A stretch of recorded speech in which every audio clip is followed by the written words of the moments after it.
on your iPad. Yes, my iPad is an extension of my phone. And we're surprising everyone. That was a trick. I tricked you. Why did you want to trick me? I don't know. Because you're the only one in the room. Well, I can say, why not trick the other two into existence? Because I'll throw things at Byron, and you can throw things at non-existent Ray. Or vice versa. Or vice versa. That's true. All right, this is Technology Rocks with a special early edition show because no one else is here, and Ian and I have no life. Technology. We are pre-Easter. Pre-Easter eggs. It is hammer time next door. Hopefully you got your ham, because if you didn't, it is a absolute madhouse shit show next door, and I forgot to hit the beep, and I'm sorry, I did not hit the beep, but beep. All right, Ian beeped for me, so it's all good. Alrighty, so no one's here, and it's raining, and it's a day early, and we're just gonna get all kinds of confusing. So apparently, the last episode. What happened to the music? It just ended. Oh. You want me to start it again? No. I can start again. Would you like another music? I want you to play my music sometime. Well, you haven't sent me any Yes, music. I have. Did you? The pirate song. The pirate song. I'll see if I can find Ian's pirate song and I'll play it.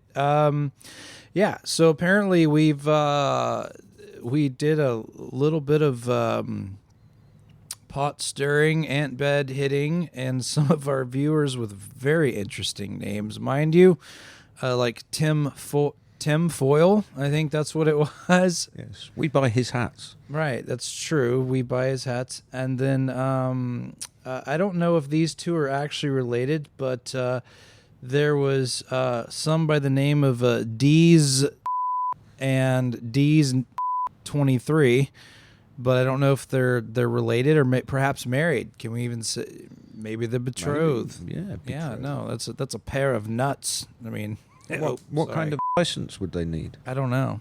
Who knows? One that likes almonds, I suppose.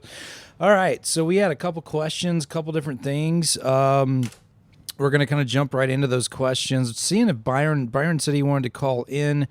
Don't know if we can get him on the phone. Ray is missing in action. A lot of you accused me of being mean to Raymond, and we're just going to say that he's not coming back to the show.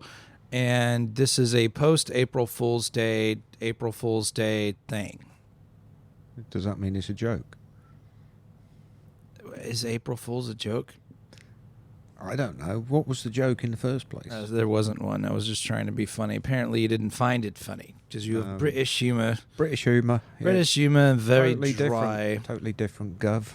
Totally different. Okay, so we're going to jump right into some questions here and try to make a show out of it. We're going to... Okay, well, I'll take the first one. Ask our resident high-tech redneck. A lot of computer questions. I think the hacking thing kind of brought up a bunch of stuff. Actually, we'll start there. Okay, go for it. Because I think you asked or somebody asked the other day, and I think one of the questions was, I forget now, but it was to do with phones and should you have antivirus on your phone and various other things.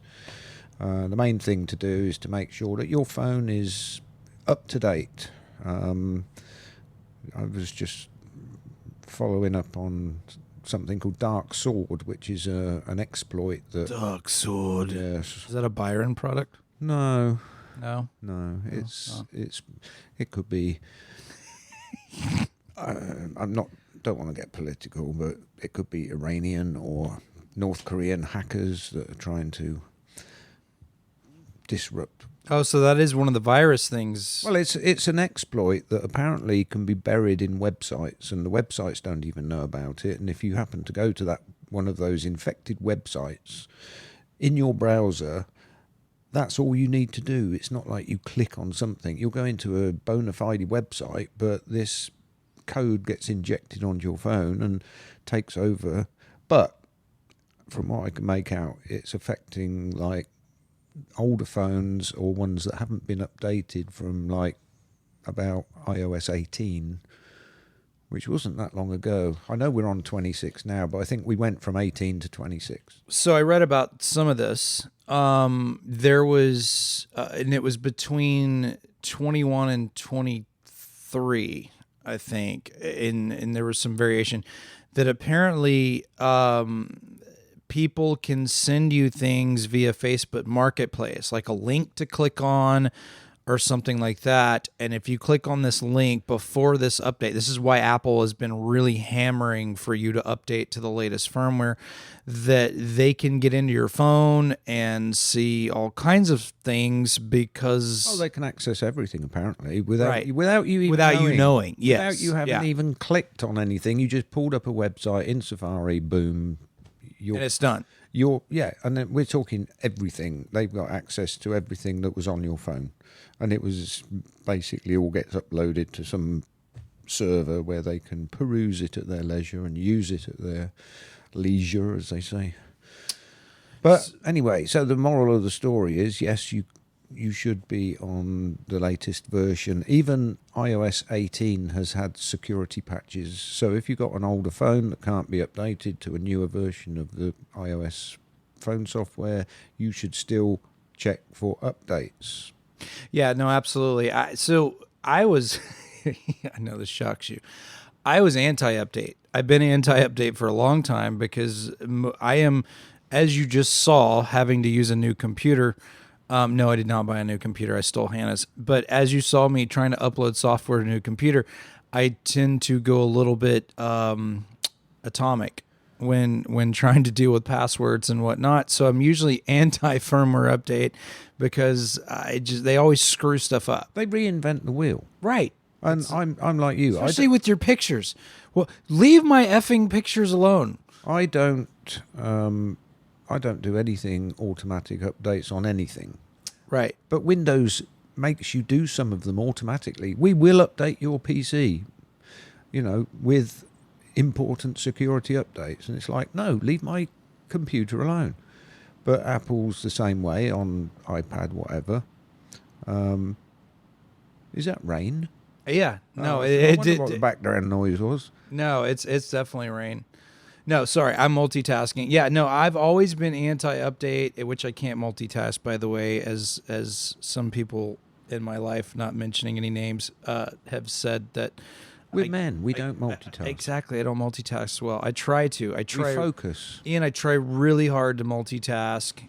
Speaking of multitask, I have a guest for everyone that is joining the show. Let's see if we can get him on the phone and say hello to our little friend. Say hello to my little friends. Oh dear. Mr. Wallace has joined us, so Lord Byron makes his entrance. Yes, we no longer have to throw things at him, so that's a good thing. Y'all can still throw things, I just can't see. That's true. So Byron, I mean, it is pouring down here. Byron is in Louisiana enjoying some family time, much needed family time. And is it raining over there, man? Off and on, not constant, but we had a couple of spurt showers but about 9 o'clock it's supposed to be thunderstorming and everything. So I've been accused of hurting Raymond's feelings, so I have now made up a story that he's left the show, even though he hasn't left the show. Sounds like I don't think you can hurt his feelings. You got to have feelings to hurt. Sounds like we got one of those gully washers going on out there. No, it's definitely that. So Byron, we were just talking. We had kind of jumped into the hacking world, which is kind of, you and Ian's thing. So Ian, actually one of the comments that I got, I didn't have time to throw it into the comments, was everybody kind of wants to know a little bit of background between Ian and Byron, and then the non-existent Invisible Man to Ian's left. No, that would be right. Sorry, I'm facing the wrong direction. So Byron is a network professional, cybersecurity, and also college professor. And does Byron? Is there a name of the class that you call? What is the name? Is it friendly hacking? Practical hacking. Yeah. So how many people, when they join that class, find out that you're not going to teach them how to hack into things? The whole class. Because it's like, to me, it was like getting into automotive school, thinking you were going to learn how to work on race engines. And it's like, no, you're going to learn how to change brake pads. Yeah, same scenario. You could see the dejected look on everyone's face after the first day when I break down the whole course for the next 16 weeks what we're going to be doing. It's like, we're not going to break into the Pentagon? No. We're not even going to break into the school. We're not going to do anything. Yeah, no, so we were kind of talking about, there's a lot of questions, as you saw the questions on the Technology Rocks chat is about computers and hacking, and I think we sparked a lot of interest of people trying to protect themselves. Again, I was just telling Ian that he was talking about Apple updates. He said that one of the best ways to protect I'm just giving you a recap. Best way to protect yourself was to keep your phone updated, which I know you agree with that as well. I've always been anti-update, typically because they always screw everything up when you do update, but apparently that's not the route to go. They've reinvented correct? the wheel again with this 26. They bring out this thing called Glass, which nobody wants, but they tout it as being like, oh, this is the best thing since we invented iOS. Well, they say that every time, but then you start discovering that they've uninvented the wheel in a lot of places that just mess with your brain. Like I said, I don't do automatic updates, so every so often I'll get a little badge on the App Store. So you click on it, and then it used to be you immediately saw the updates. Right. But then they moved it so that you had to click on your user icon at the top. Then you saw the updates. Well, now they've put it another menu lower than that. So one of the things I noticed on the update was that there was a particular virus that had gone across Meta and Facebook and it was mostly messenger borne, that if you opened a link, they were predominantly finding this on Marketplace. Like if somebody was sending you a link to something you were interested in buying on Marketplace, if you clicked on the wrong link or if you clicked on a certain type of link, then that person could actually zap into your phone and take data and do things without you even knowing it. And I think that was between, I want to say it was 21, 22 update, somewhere in there. And if you go read that security profile, it actually mentioned this to beware. And I think Facebook even put something out that said, hey, buyer beware. Not buyer beware, but just be careful on the links that you click. In fact, now Facebook, after the most recent update, says at the bottom of it, be wary of clicking on suspicious links through Messenger. Right? So, so I don't know if you heard anything on that, Byron, but... Well, not in particular, but let me provide my little spiel. So, technically speaking, when it comes to iOS versus Android, iOS is your safer option because number one, when I was on the vulnerability assessment team, which means when I worked for the oil and gas company, I used to go all over the world and assess their networks to make sure people couldn't break in. And one of those assessments was we used to take tools and break in so we can fix the holes that we create to break in. And all those tools ran on a MacBook, which is based on Unix, because all your hacking tools run better on Unix or Linux environment. Okay, with that said, that makes Apple and the iOS side very secure because of the governors they have. If you're an Android user, which is what they call open source software, means that anybody who could get the code and develop apps or whatever for it and put it out on Android. They don't have the governance, and that's the major two difference between iOS and Androids. Put it like this. People don't like Apple because Apple have a governance. He's talking about, I don't want them controlling my life. I don't want them telling me what to do. Well, Android side people, I get this free. I get that free. Well, free comes with a cost. Case in point, I don't know if you remember about 8 years ago where they discovered that the flashlight app on an Android phone, every time you use it, remember that. was secretly sending data overseas for about 10 years before they found it. Did they figure out, did they know what data was actually collecting, or was it just random data? It was just random data. I mean, anything on your phone that they thought was good. Like, and why they would don't they have do no that? idea what, Because right, and they don't have no people idea just what want the data was used for. People want to mess with people's lives. It doesn't matter if they know them or not. It's like, well, we can do this, we could do that, and we can embed things in people's flashlights, and So here's why I love this show. Part of why I love this show is because we have so many different personalities that come together. You have cybersecurity professional on one side, then you have our resident high-tech redneck that's basically a gray hacker or any type of, I mean, he could be any type of hacker. Remember, that you I started off in the IT world in like 1976. Jesus. Yeah. Did you? And I You were using punch card machines. Yes, we were. They still had the 5 1/4 floppy disk. Yeah. 2 megabits of data on it. No, we didn't have 5 1/4. We had 8-inch. Oh, Jesus. We were that's big. So right. they were bigger in- actually floppy disks. Yeah, we Yeah, were that's we were way bigger in before those that time. days. I remember that being like on the Oregon Trail when I was in like Yeah. elementary school. So, I worked through all departments. So I was even a network manager at some time. I understand the things that he does. Yeah. Firewalls and all sorts. Well, and that's why some of our audience listeners were asking, just kind of highlight that and, what makes us us. And me, I'm just the 1,000-mile-an-hour mindless mad scientist. The problem with technology and the rate it moves, that all my experience in the IT world is basically an archive now. Right. Because it's not relevant to probably any jobs that you can get out there. Right. But I expanded my knowledge of programming when I came here to do the things like Bitwise and Savant and all those other wonderful automation things. And it's programming. It's like once you do programming, you do programming. You can learn other things. So that's kind of where I'm coming from, but also. And you see, Justin, integration. The cool thing about it is all our paths are crossing. Because think about it. AV and home theaters are getting more and more IP based now than they ever been. Right. No, you're not wrong. I mean, I'll tell you this.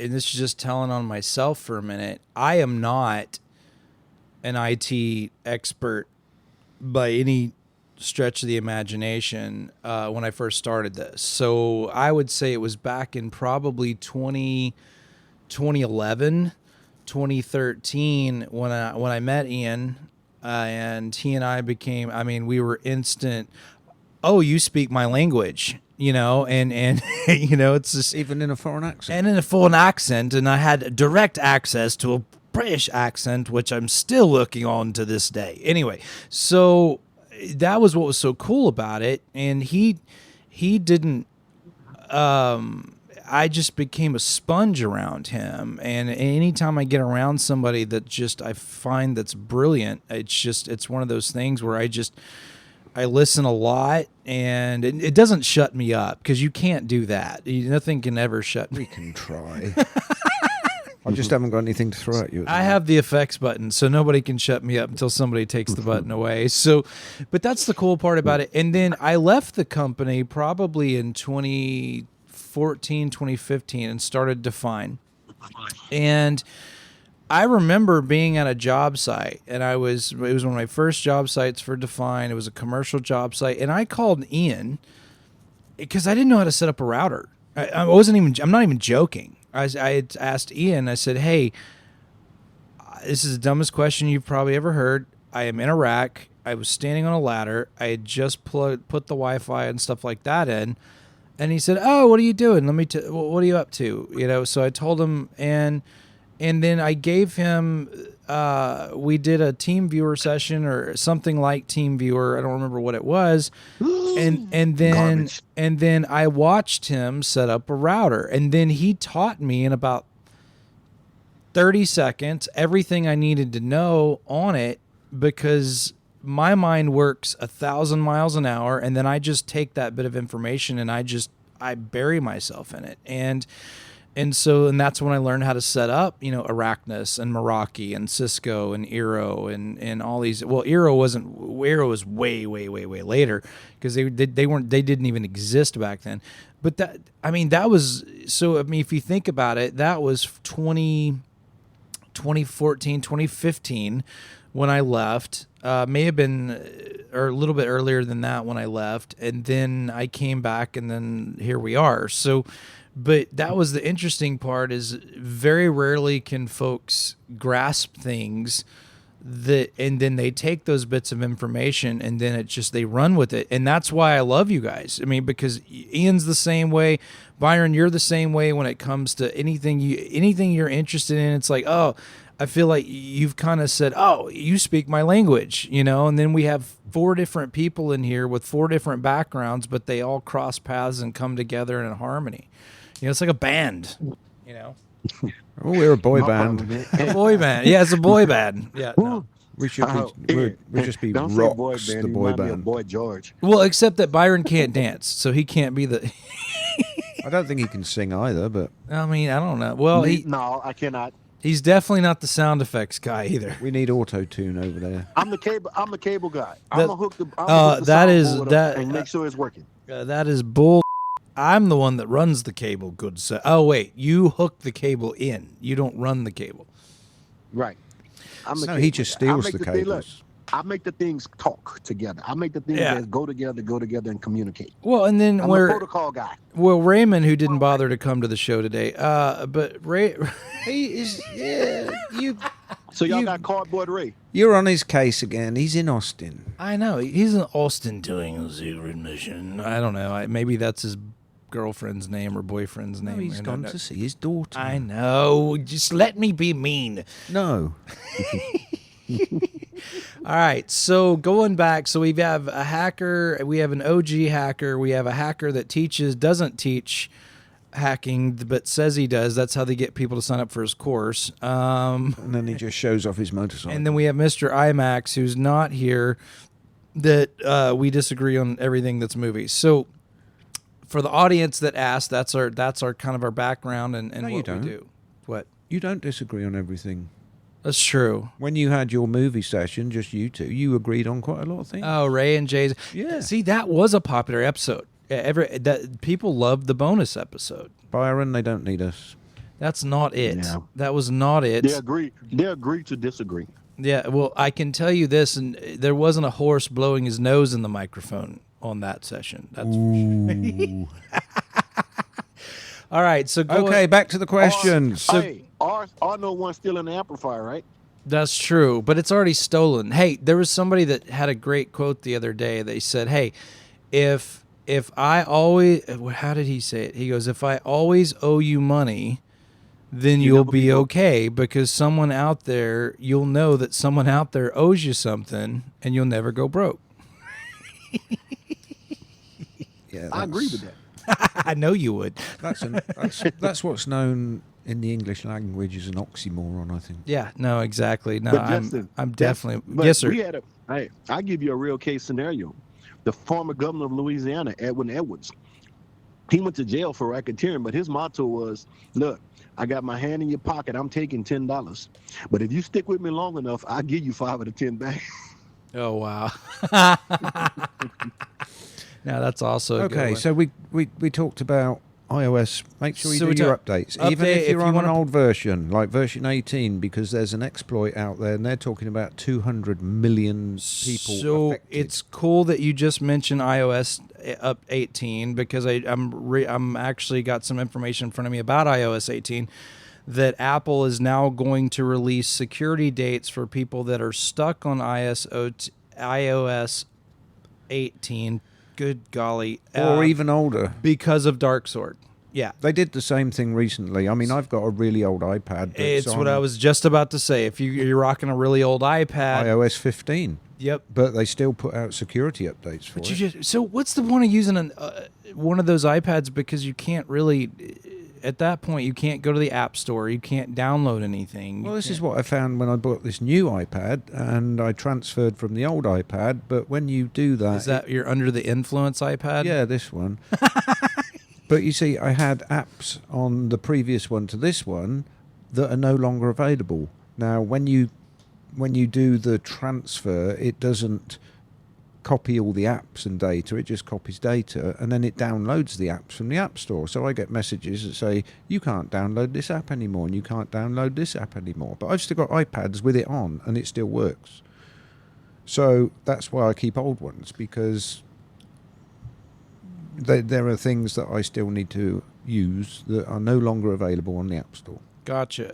So going back to a listener question, unless Byron, you have something on that as well. Well, I agree with the one thing that Ian said about Oh my gosh. automatic updates. I'm going to mock a calendar. Let it be made known on the calendar, gentlemen, that Byron and Ian agree. All right, you may proceed. But it's for a different reason. Oh. So let it be made known that they don't agree. That's not agreeing. Well, that's not agreeing then, is it? That's like... Well, I do agree. You should not, you don't allow automatic updates. But the reason I don't allow automatic updates is for a different reason, because, like, for example, in our commercial environment at work, we have process control machines that runs the plant floor, that runs the manufacturing.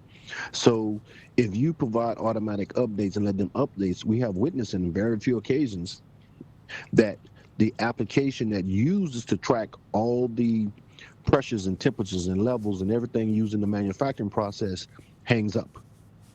And so when that process hangs up, the people that's in the control room are running blind, which is a safety hazard. So we practice the idea of not doing, we're not doing automatic updates. So what'll happen, the updates are advertised, but we do manual install. And I carried that same philosophy over to home for the same reason, because on a few occasions you do automatic update, it might brick your machine, this or that nature, and then you still screw, which even the manual side can, but the probability of this is less likely than doing automatic. Ian, did they ever fix CarPlay, or is it still screwed up? Well, it's funny because I think I told you like last week or sometime, and I said, I think I fixed CarPlay, and it was working fine. It was actually when I went on that long drive down to Lake Jackson, and it worked all the way there and it worked all the way back. In fact, that's when I listened to you and Ray doing the movie podcast. I was on that trip back, and it didn't let me down. That was through Amazon Music. So CarPlay worked fine. This is the wireless CarPlay that I installed in a 2014 Nissan that didn't ever have CarPlay. Didn't have it to be. But iOS 27 is supposed to be a total revamp of CarPlay. Oh, goodness gracious. Anyway, I said that, but then the next time I used CarPlay, it started dropping out again. I couldn't even get half a mile from home, and it dropped out and it dropped in. So I had to stop, reset the car, turn the car off, turn the phone off, turn it all back on again. Now, okay, it seems to be okay again. But it works fine if I plug it in wirelessly in this other car. But Ian, you got to note that you're also using a third party go-between, right? Between the phone and the radio is a third party that gives a device that gives you CarPlay? Yes, because the 2014 Nissan's not. I don't think there probably was a 2014 car that actually had CarPlay built in. So So, I'm asking you a question though. Do you think it's CarPlay, or it may just be the third party device that's having issues? It's an issue between the new generation of iPhone. If I use an old iPhone 14 Pro, which I've still got, the previous one to what I've got now, that works fine. But if I use the 17 Pro, I was having problems, and apparently it's because they put their own wireless chip in, the N1 chip. Okay, so I'm asking this question again. So did the company that makes the third-party device offer a firmware update to work with 17 Pro? Well, no, I did email them, but obviously they're not in this country. And all they did was write back and said if I wanted to pay X amount of dollars for their support contract because I was out of warranty, it's like, can't be bothered. So basically, it's not the CarPlay issue. It's not the CarPlay that's the issue. It's the device that's the issue. Yes, because it's a 3-4 year old product. It doesn't have any firmware updates. There's another solution. I can just run USB cable out of the back of it and plug the phone in instead of doing it wirelessly. Then it will work 100%. But they do have other companies that make a device of the same nature that's more up to date that you can use, though, right? Not necessarily. The one that I've got is it's hardwired in. I had to rip out the whole console basically because I had a proper, navigation screen for the GPS that was built into the car. So it uses that screen. So you had to back wire it and do all sorts of clever stuff. And it's still. I did see one. I did see one called Magic Box, but it was USB based. You plug in the USB port, and then the USB port of your car, then the phone syncs to it, and you have wireless CarPlay through the Magic Box to actually on your car screen. But I mean, I don't know if your car has a USB port. Yes, it does, but anyway, it was the device it was the one I could get at the time, and I'm not going to rip the car apart to put something else in because Again, yeah. Hey, Byron, got a question.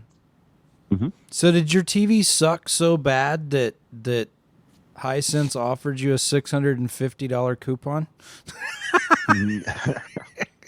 I wish they did. I'd have took it.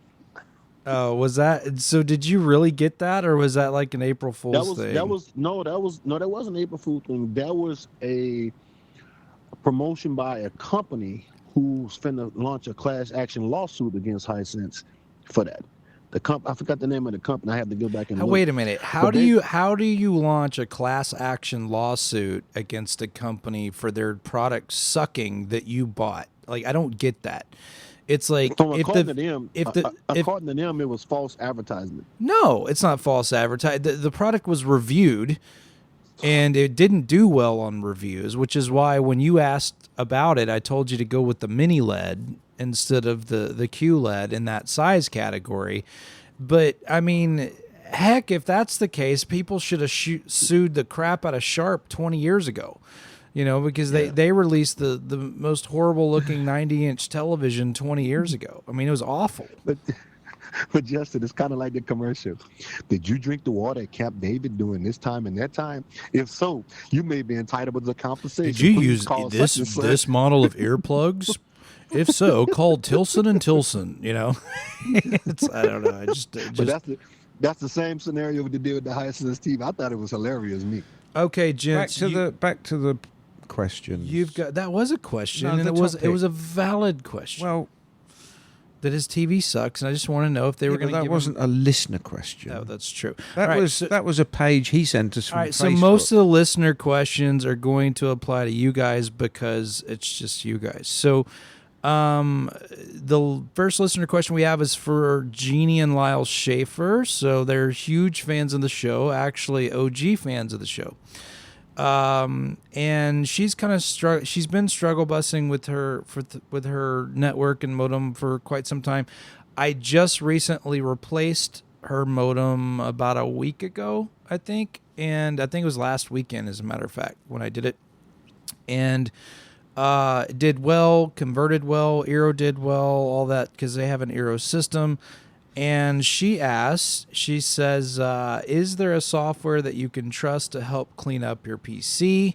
I'm hesitant to try one because they all seem so polished and fake now. I think most of the things that pop up and you see advertised they're just clickbait type things. They just want your money for nothing. There are ways of doing what you're doing or want to do, and there is software out there. Somebody asked a question about just keep on that one. What do you think on that one? Well, I was just going to say, somebody else has asked a question about Norton McAfee. Are these products still relevant? Well, the Norton suite does have lots of things available within it, although I think you actually have to pay extra subscription for Norton utilities now. But things like disk optimization and what's the other thing?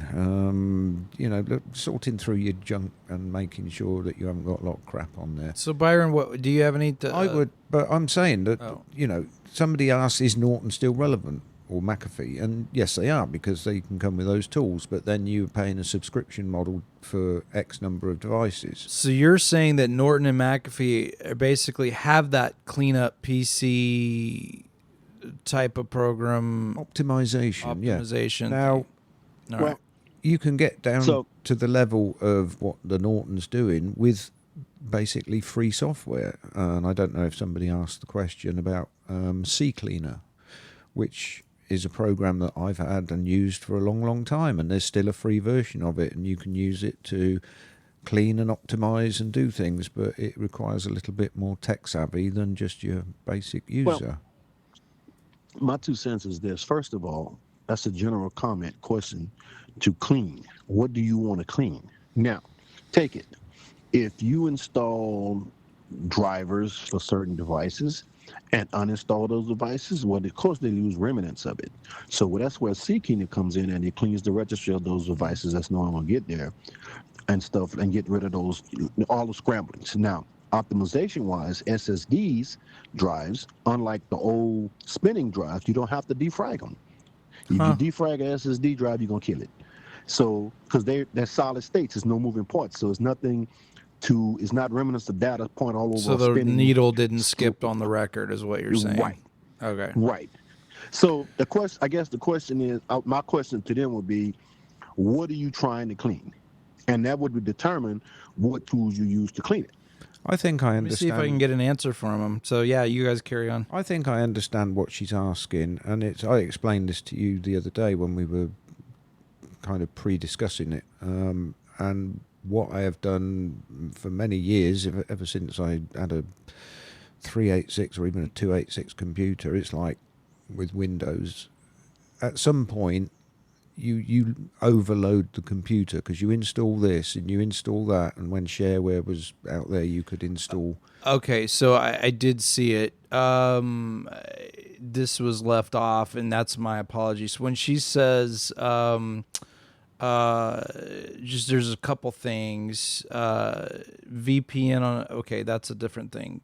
Friends or foes. CC Cleaner versus Google Cache Cleaner. I never heard of Google Cache. No, I haven't heard of that either. I wouldn't. I wouldn't touch use, it, I yeah. wouldn't use a Google thing. But CC Clean is a good tool. The paid Okay. version and the free version. yeah, Okay, and then on the Google Cache Cleaner, or sorry, we don't know about that one, so that one would not get this TR stamp. And then, or are there any third-party cleaning systems for your computer? probably that not. would If you're still, recommend? like Byron said, if you're still running a physical hard drive that's got spinning disks, that are moving, etc., then defragging is an important part. But I think CCleaner does that as well. But Norton Utilities can do that. Like I said, we pre-discussed this the other day, and my view is that the best way is to actually just start from scratch every couple of years. Make sure you got a backup of all your data, or at least 2 backups, and you know that they're going to restore, as Byron would point out. That you then reinstall Windows from scratch on a either a brand new disk or a completely formatted disk, and then you reinstall the software that you want to use, and then you copy back the data that you want to keep with it, and there you've got a brand new clean machine with no remnants of old drivers and no remnants of old software. So you're saying basically just wipe it out, format C, put Windows back on it, Yeah, but make sure you have a backup. yeah. Is And your- it- And one reason why I buy Samsung SSDs, most of the Pro, is because they come with this software called Magic, and Magic, once you put on the machine, it scans all the Samsung SSDs you have in the machine, and it constantly monitors temperature. It constantly runs benchmark tests for read and writes and everything. So you get a preventive failure on this Samsung SSD well in advance before it actually fails. And so you have time to react to prevent and save your data. Now, you're going to pay more for it. okay. But for me, the 10-year warranty on the SSD, and the secure and the the feeling that I will be forewarned ahead of time is worth the extra price in my book for me. Awesome. All right. No, that answers it completely then. So, just to recap that, if the best way to do it is to make a backup, start from scratch. As far as third party, so Ian, are you still recommending McAfee and Norton, or are you guys both? I've never been a McAfee user, but I am a Norton user, and I buy their. I think I can do up to 20 devices. Not that I've got 20 devices, but it works out as cheap if you buy the license every year. I'm a Kronos. I use a Kronos.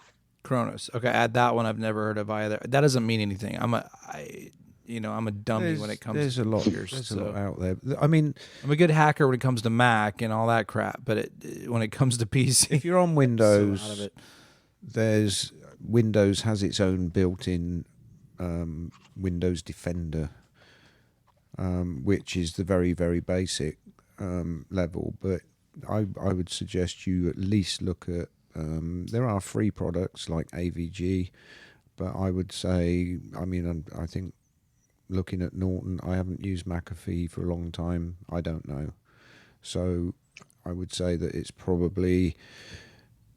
I think Norton and McAfee are the two main users, but there's one of Kaspersky's another one, but I think they may have recently been put on some kind of, no-fly zone ban list or something. As far as there's Justin, let me throw a conspiracy theory at you. Oh, I love I good theory. 100% believe the same people who makes antivirus software is the same people who creating the viruses. Oh, I know that. I know that for a fact. So that kind of leads me into my next question. I have a cool story for this. Well, I probably won't share it on air because knowing them, they'll probably listen to it and hack my brain. But actually, viruses are probably the least of anybody's problems these days. It's more about exploits that actually steal your data, or ransomware is the big one. Ransomware is huge. And that's not a virus. That's just, they manage to encrypt all your data and say, well, we're not going to unencrypt it. Ransomware mostly happens in the commercial realm of things, but home users don't have to worry about ransomware. Unless you're a billionaire. Unless you're a billionaire, yeah. Kevin had a customer once. He sent me down to see her, and basically, yes, her computer was fully ransomed. And I said, don't pay them because you won't get your data back, or even if you do, they'll just do it again. We need to. Yeah, they just want to see if they can get away with it. My point to that comment is, let's fast forward to today. Okay. What benefits do someone has in today's environment for locking down a person whose residential computer? It's not really locking down.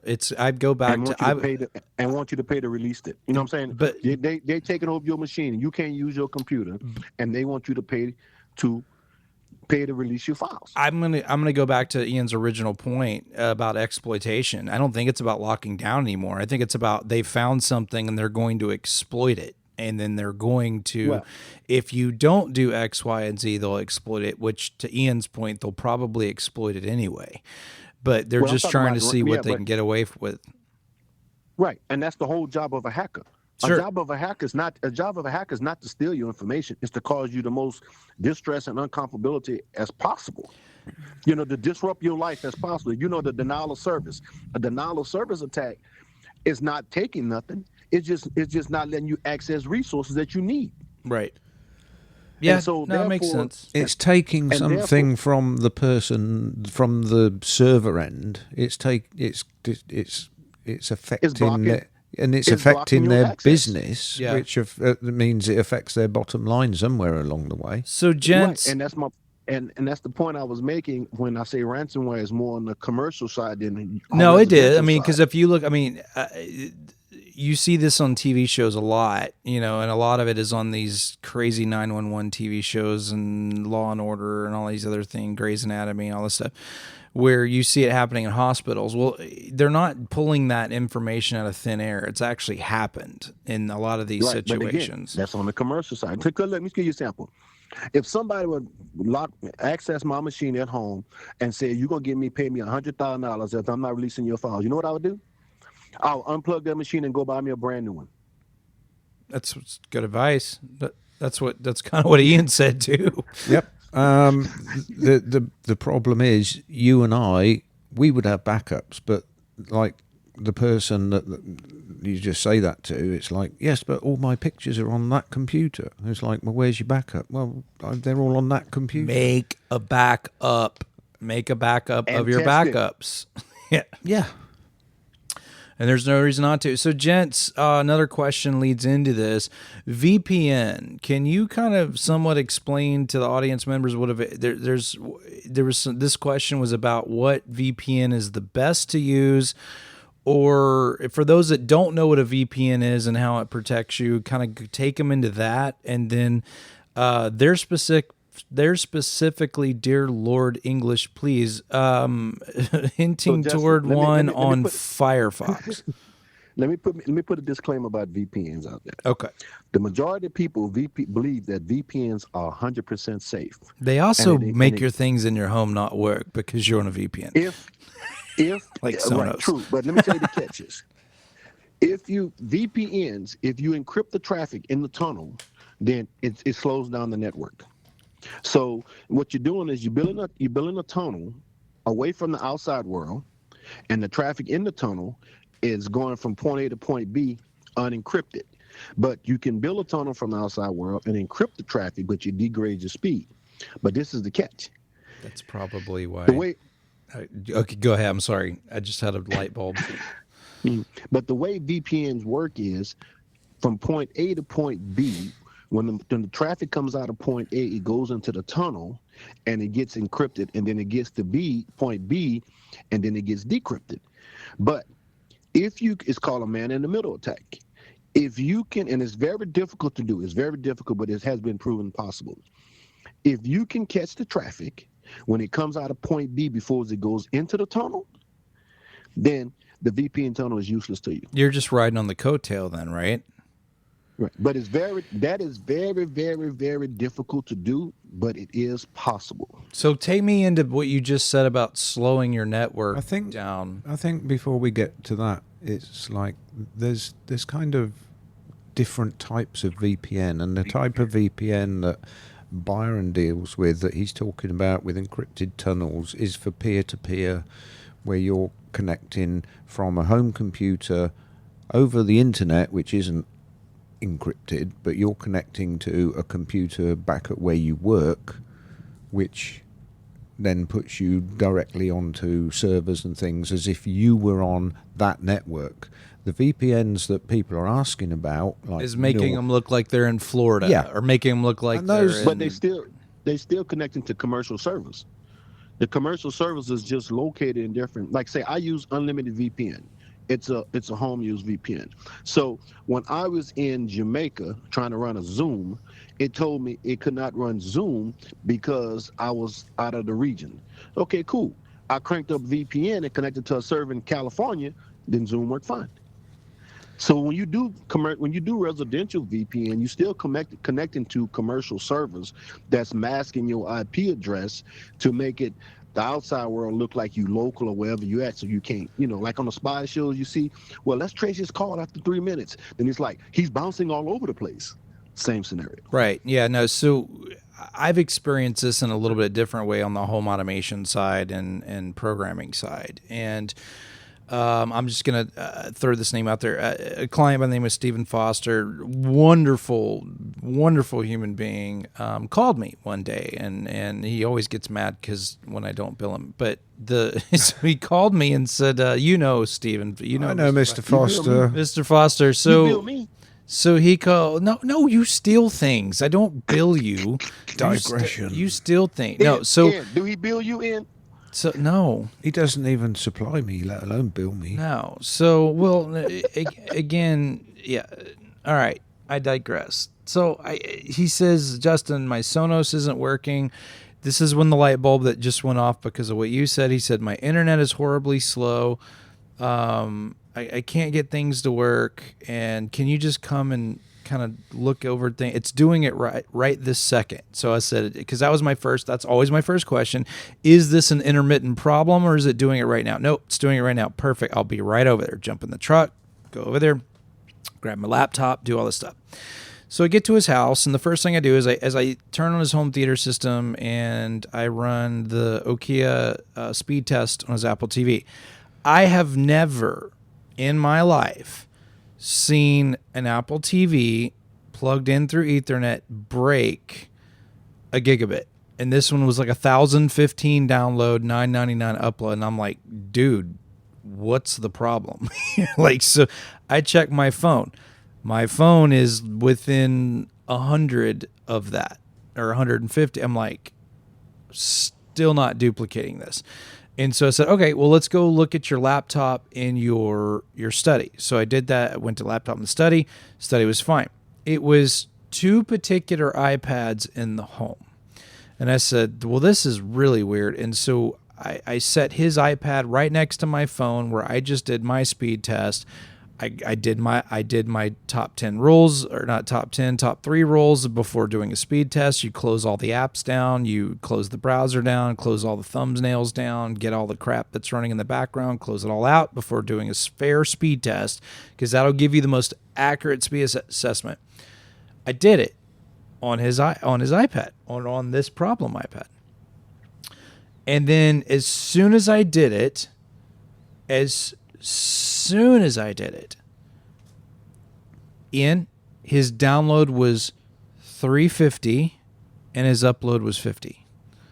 And I'm like, what the heck is going on with this machine? I could not get Sonos to work. The only reason I could get Savant to work is because Savant you can use remotely. You don't have to be on the Wi-Fi network. You can use, because that was the only thing I could get to work. And I was like, man, so it took me 5 or 6 clicks to find this thing. So when he purchased this iPad at the AT&T store, because it was on his plan or whatever, would you like a free iPad? Blah, blah, blah. Yeah. Oh yeah, sure. I love free iPad. So it comes loaded with all of this crap on it.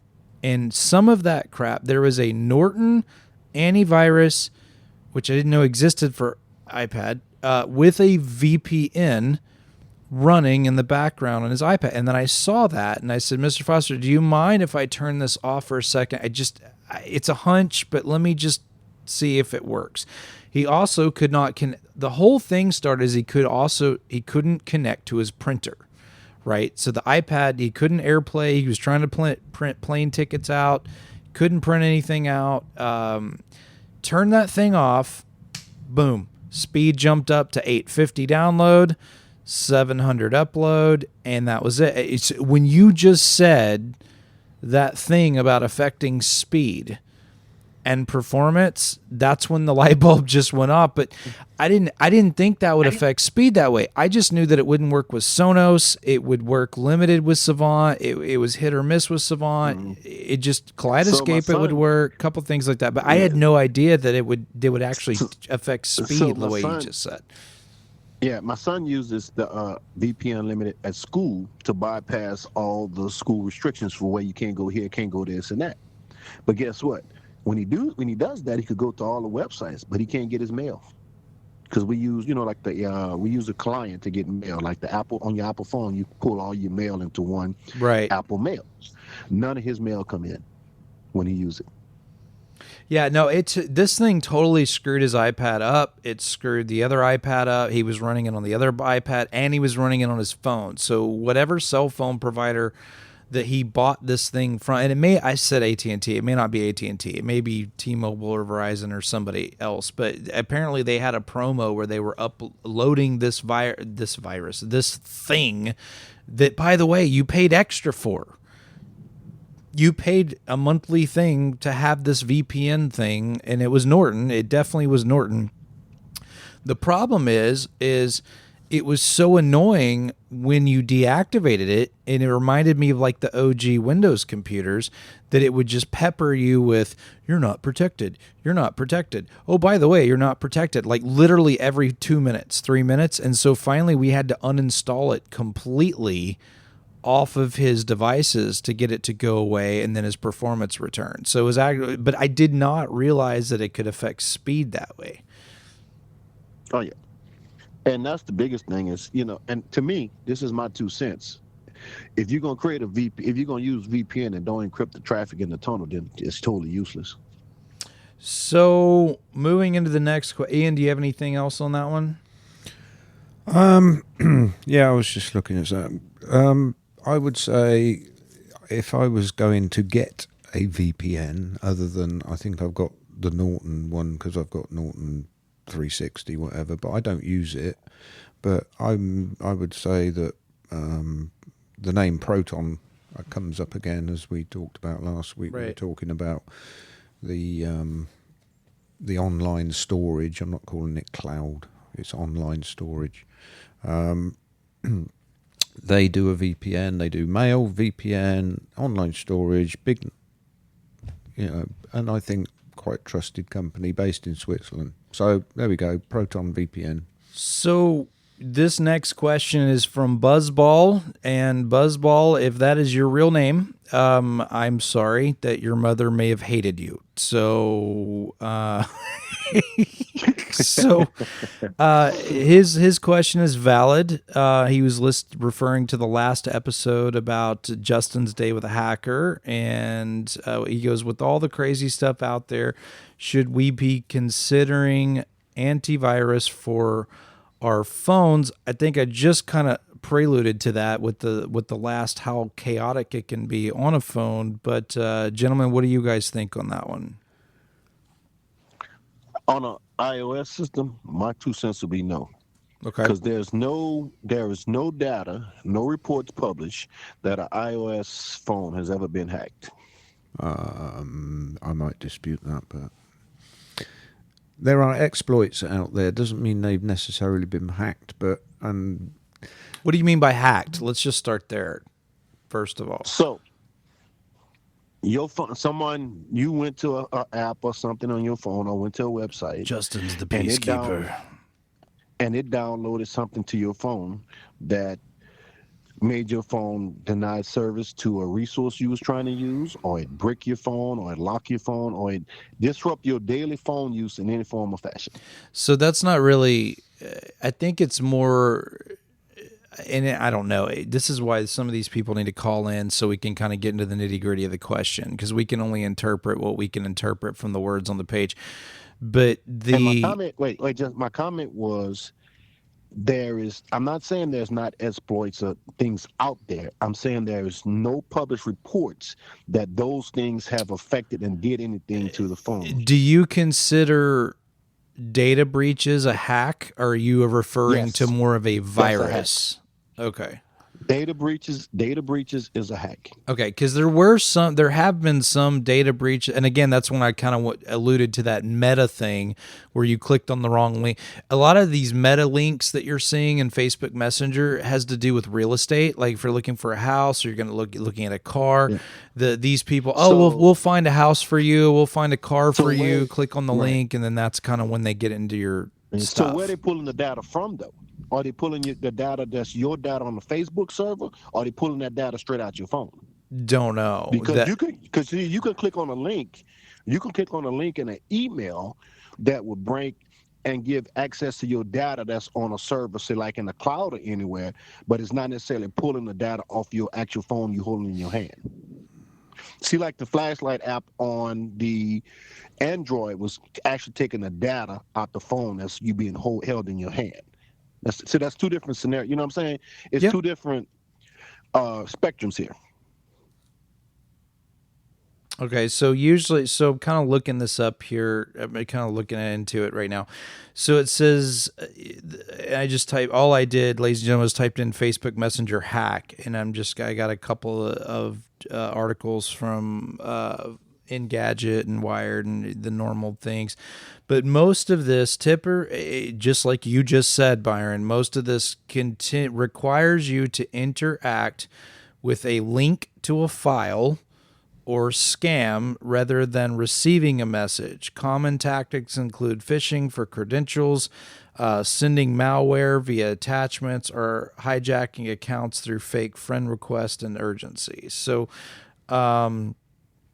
and then that's all coming from the Facebook side. And that's why Meta did the update. But and again, that was more on one side than the other. So, Correct. So Ian, what was your thought on it? Did you have something on that one? On Facebook. No, on just hacked in general or running virus software on your phone, or what's your thought on it, just to kind of give a different perspective?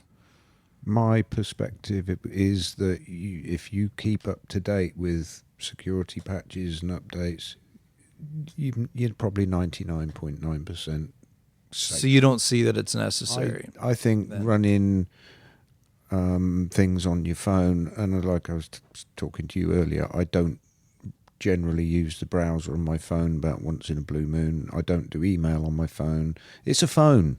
I use it to do messages and call people. But is it really a phone now? I mean, you think about it. When you think about a phone, we're doing our banking on this thing. We're doing it. I mean, I'm on the internet. You asked on the this question. thing. You said Yeah. you didn't see me anywhere without my iPad. And True, I did. And my iPad Okay, so next is question. the same operating system as the phone, but I use the iPad for What most makes of them those different? things. What's the difference between your iPad and your iPhone? You're both using cellular or wireless network. So what's the difference? There's not that I can see. I mean, well, one of them. I think he's referring to the standard. Just correct me, throw it out there. Right. You're referring to a computer, like a Mac. The question was, should people put an antivirus on their phone? Right. And my answer is no, but I don't use my phone to do that stuff.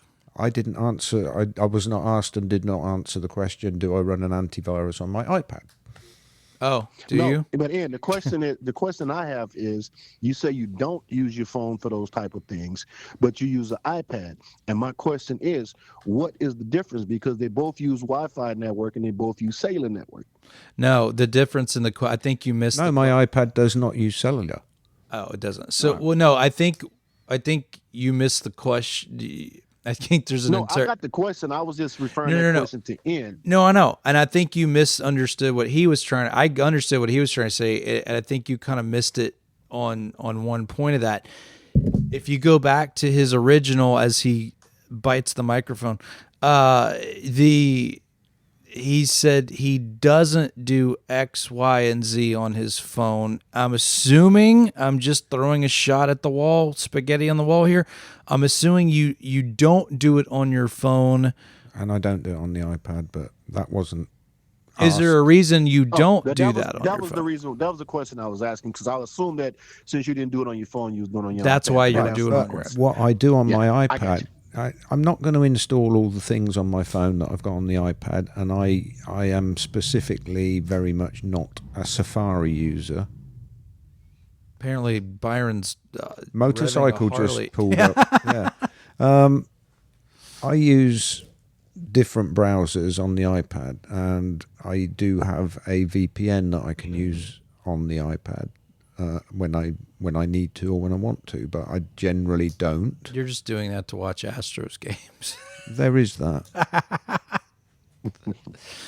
So the consensus, the Technology Rock stamp is no. Would not. I'm not going to say to people, don't do that. If you feel comfortable and you want to invest in We're it, just saying it's not necessary. Now on an Android, what about if we flip the script and say on an Android, would it be necessary? I'd say throw it in the bin and get an iPhone. That's what I would say.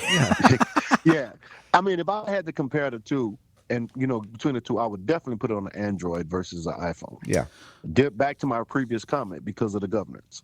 Right. No, I got you. Okay, so the next question that plays into that is, do you guys well, I think we already answered it. Do you guys still believe in Norton and McAfee? That question was asked by, again, I'm going to go back and say, I'm so sorry that your mother hated you, because the name of this audience member is D's 4 E's Nuts, N-U-T-Z. Well, that's obviously a pseudonym. So Norton, McAfee. Actually, Justin, that's actually I'm gonna give you some 16-year-old education. All right. Actually, that's a term they use, and it was like you asked the question, man, what are you talking about? These nuts. Yeah, exactly. Yeah, no. So I think we answered your question, D's nuts.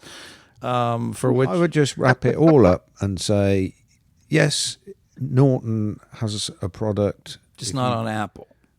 It is. If you get they do Norton have one. 360, you can protect your phone. So But that was then I'm going to do the rebuttal in so we're devil's wrapping advocate. up the whole thing and Exactly, saying it's perfect. You Yeah. can do everything. You can do your antivirus, your anti-ransomware, anti-exploit, VPN, phone protection with a product like I'm Norton going to 360. devil's advocate on this and say, if you are running it and you do have issues with printers, household devices that you're trying to control, multi-zone audio, automation systems, sprinklers, garage doors.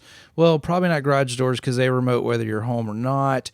Door locks, lighting, things that are household items. If you're having issues with those devices, turn the thing off, and that'll probably get rid of your problems, because and that's just with any VPN in most cases. But unless, again, my disclaimer is, unless you can use the app away from your home to control your device. If it's something where you have to be local, then you need to turn off your VPN to be able to use it. If you notice your phone is running slow or your internet is running slow, you may want to try to toggle it off. It may surprise you. It did me. So yeah, no, I think it wraps it up with the bolt. Okay. This next question is from Podcast Ninja.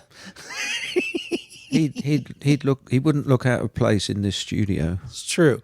That's true. I just figured it was Byron just wanted to ask the team a question because that sounds like a Byron name. He probably gets shocked by the door handle. That's true. That's true. Yeah. No, we have a security door It's handle. one of Byron's students. It could be one of your students actually. He said, "You keep talking about something that's coming in your FCC discussion. What's the something you're referring to?" You'll have to remind me what the FCC discussion was. The router ban. But the router, thing. the router issue. Something is coming. I think I said something is coming is what I said, so it was more my thing. No, I think yeah, I can answer that one. It's Tim Foyle. We'll get to you in a second. Which is a brilliant name as well. That's my favorite out of all the names was Tim Foyle. That one was perfect. I don't know, Buzzball's kind of a good one too. So, here's what I'll say. And Byron and I have had this discussion. I think Ian and I had this discussion.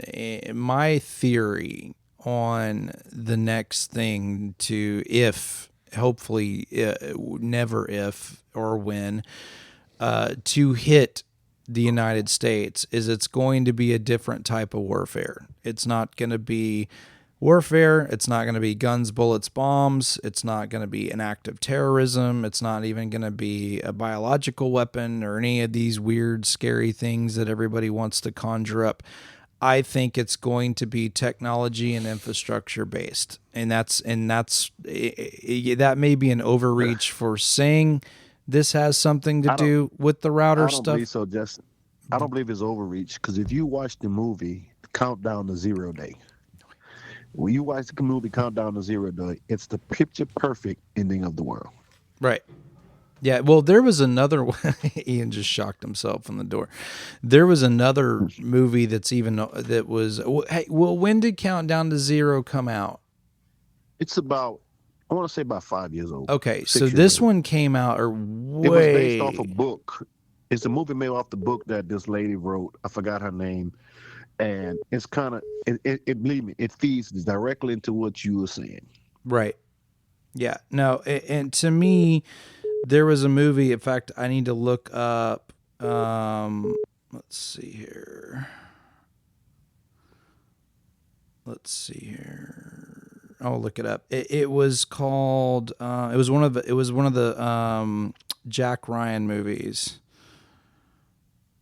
Let's see. It did have a movie called Warfare. No, this one was actually older than that. This one was called The Sum of All Fears. So it was a 2002 movie. I remember that. And if you go watch this movie, I bought that movie. It wasn't bad. It just, if you were used to seeing the Jack Ryan, Harrison Ford movies, then you'll hate it because it's Ben Affleck. You know, Ben Affleck had some huge shoes to fill, and he wasn't trying to fill them because he was much younger in this movie than Harrison. I think it was supposed to be like a prequel to the other shows that had come out, and that would have been Clear and Present Danger and Patriot Games and Hunt for Red October. So, did you remember? You probably don't remember this because this is not nothing you probably, but they had, I want to say about 9 years ago, they had a virus called Stucknets.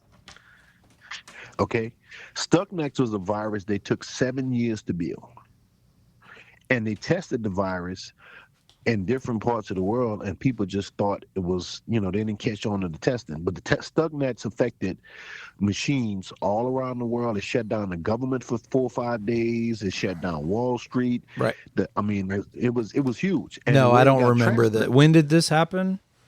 This was about 8, 9 years, 10 years ago. No, I'd never heard of it. Yeah. And what it did, it took the people 7 years. What was it called? Stucknets? Stuxnet. STUX.net.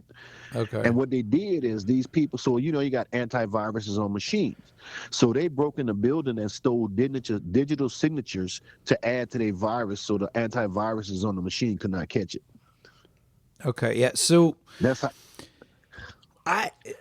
Looking at it, I mean, if you go look at, and what was the last movie? What was the movie you just talked about? Countdown to Zero. Countdown to Zero. So no, I haven't seen that. I saw Sum of All Fears. So the premise of Sum of All Fears was that the foreign government, I think it was either Iran, no, because Russia and China were the big or not protagonists, but it was Iran or somebody over there, over Middle East, took out our network infrastructure. They put out a virus that actually brought down our network infrastructure, and we couldn't communicate with one another. That was the first thing they did. So all cell phones, all email, internet connection, all kinds of communications went down. So all these countries and infrastructures were forced to communicate via Morse code, which in this day and age, everybody would be screwed because they can't look it up on ChatGPT because the phones wouldn't work unless you're OG. They don't know the exactly. Long shot. Exactly. ... dash. So the whole movie premise was the round 2, they had hacked into the nuclear defenses of Quantico and all the other people that were housing nuclear weapons.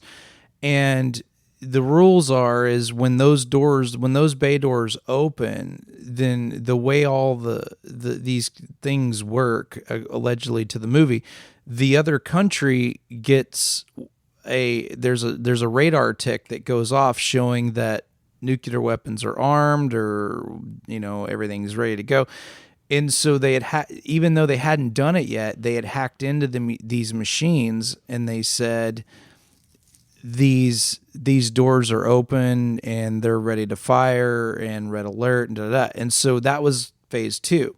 Phase 3 was they actually showed something that looked real and showed that we had bombed something in Moscow or something like that. And then so you had Moscow was getting ready to react, you had China was getting ready to react, you had all these different countries, and then we were getting ready to react because of their doing, and that's where the name came from, Sum of All Fears. But the whole thing wasn't because somebody actually launched a weapon. The whole thing, it was the illusion. It was the illusion of launching a weapon, and did they make one of those called Red October or something like that? Well, that was the Hunt for Red October. And that was when Sean Connery's character stole a submarine, nuclear submarine, and he was looked at as a terrorist, and he was actually deflecting from his own country, I think was the purpose of the whole movie. But it was a fantastic movie. Wasn't Denzel on that one? No, that was Crimson Tide. But yes, so Hunt for October is different. But yes, Crimson Tide was 100% the same thing. That's the one I was thinking about. That's the one you're thinking of. And that was a phenomenal. Yeah. That was Gene Hackman and Denzel Washington, but that is definitely on my top 10 movies. If I don't have room in my top 10, it would be Did my we top just 15. segue into movies again? No, we didn't. No, I'm getting to this. So my theory is, because we are so weapon advanced and army advanced and infrastructure advanced, then somebody would be a complete idiot to try to hit us that way. And honestly, the only thing that has kept us safe is because we have oceans between us. You know, it's not in these other countries are all connected to each other, and they're all a bunch of pissed off people, and they keep attacking one another. We have giant oceans that separate us from all of those things. Except Canada. Except Canada, but they like maple syrup and South Park. So let's not and hockey, but And whiskey. and whiskey, whip. Cool whip. All right, so moving on. I'm sorry. So my theory, and the reason why I said that, is I think that the next attack that will happen here is going to be technology based. It's going to be infrastructure based. It's going to go communication first, infrastructure next. All of our infrastructure is based on all of these communications via network and whole 9 yards, and where they can start shutting things down or shutting things off or all of these other things to create catastrophic things Or it to could happen. be like Mr. Foyle is asking, what happens if we have an EMP that takes everything So out? we'll get to Mr. Foyle. So that's a great. So yeah. So we'll get to Mr. Foyle. So and it kind of leads into Mr. Foyle. Thank you. Going into that, I didn't want to get long-winded on that because it's just. Here's the thing about EMP. There's not an EMP large enough that's going to shut down the entire United States. It just that type of thing doesn't. What it would have to. Hypothetically, let's entertain that idea for a second. Well, but so I'll tell you how to do it. The only way to do it is to place several structured EMPs that were networked together that went off at the same time. You couldn't just do a giant thing that would take out the entire country. It would have to be several things that would do that. Yeah, but go ahead. So okay, so let's lay the structure of the land down that most people probably don't know because I'm in the I do this. So the United States have Just for major the record, certain- Technology Rocks does not condone making EMPs, and that he just said that he did that. Okay. But no, in the United States, there are several major cities called telco cities. What telco cities mean is that this is where all your That's the fiber trunk, optic- right? That's the trunk. That's where all your Okay. fiber optics come in at. So Dallas is one of them. San Antonio is one of them.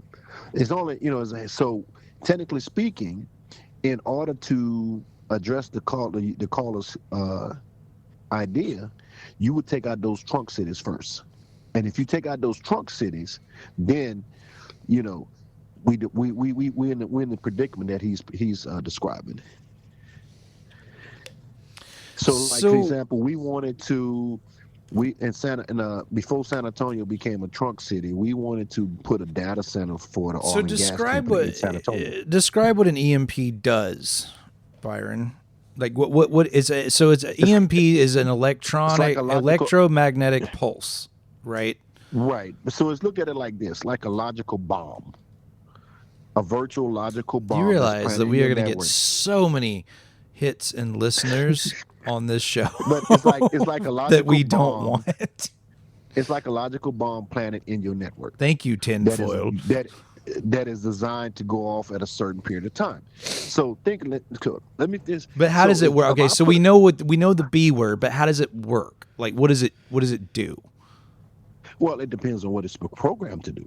Now, according to the physics of the EMP, it throws out this super, super loud sound shock wave that disrupts everything.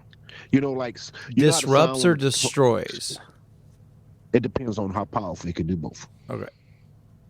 You ever seen on Does a this movie shit theater where actually exist? Yes. Oh, okay. you know how to see it on the movies while you seeing the person in the helicopter and this thing goes off and it blows the helicopter out the air. Yeah, that. Whoop, whoop, whoop, whoop, whoop. Yeah, yeah, yeah, yeah. Same. It always. You usually see it. I think it was you saw it in the Incredible Hulk movie when they used it against the Yes. Incredible Hulk trying to slow him Right. down or whatever. So that's Yeah. they give you a big visual of what it does. There's actually a natural cause for an EMP, which is a coronal mass ejection, which means basically a big solar flare that could affect in the same way. So it disrupts or destroys power grids by inducing high voltage surges that can be caused by, but not limited, nuclear explosions, non-nuclear explosions, natural event like solar storms, Ian just said. While harmless to people, a strong EMP can cripple infrastructure, transportation, and communication over large areas. The way that's caused is high altitude detonations. A primary concern is they can cover entire continents, natural EMPs, geometric disturbances, like again, back what Ian just said. Impact on electronics can create rapidly changing because of the rapid change in magnetic fields, which induce massive surges in electrical conductors, wiring, and antennas. See, if I was following the same product, I wouldn't use EMPs. I use logic bombs. So I can put a logic bomb on your network in Trunk City and set it to go off at a designated time. So I can set all of them Now to go off at the describe same logic bomb. That's not an actual explosive thing. That's basically No, a that's a disruption virtual. thing. That's a virtual. Look at it as a Trojan horse. Okay, I got you. You know what I'm saying? So you can plan in the network to go off at a certain period of time, and they can all go off at the same time and kill all your trunk cities and kill all your power grids and all your utilities, all your municipals, and then it's the same effect as the EMP, but just not so noticeable. Okay, so silent but deadly. our question goes back to what would the Technology Rocks team do? And We'd go to Cilantro's. Buy pencil and paper and we'll start selling pencil and paper. exactly. Well, I'll tell you what I would do. Stock up I'll on tell you. toilet I'll tell you what paper. I do because I'm fine. I At know what I know how to Cilantro's. At hunt. Cilantro's. I know how to fish. I know how to build a fire. I know how to open a window. I don't drink antifreeze. I don't lick battery posts. I don't eat Tide Pods. I don't need Chat GPT. You know, I would think it would actually be quite peaceful, but I think the natural world would probably eat themselves in 2 weeks out of boredom. You know what I mean? It's How would you? But we've been so accustomed to all these technology luxury items. Half of the people would know how to function. well, let's think about this for a minute. So let's go back a year ago when the AT&T cellular network crashed, right? And it would only crash for Now you 6 forgot hours. what? 6 hours. Verizon did that a couple of months ago. I know. 6 hours. And guess what? Nobody get a hold of anybody.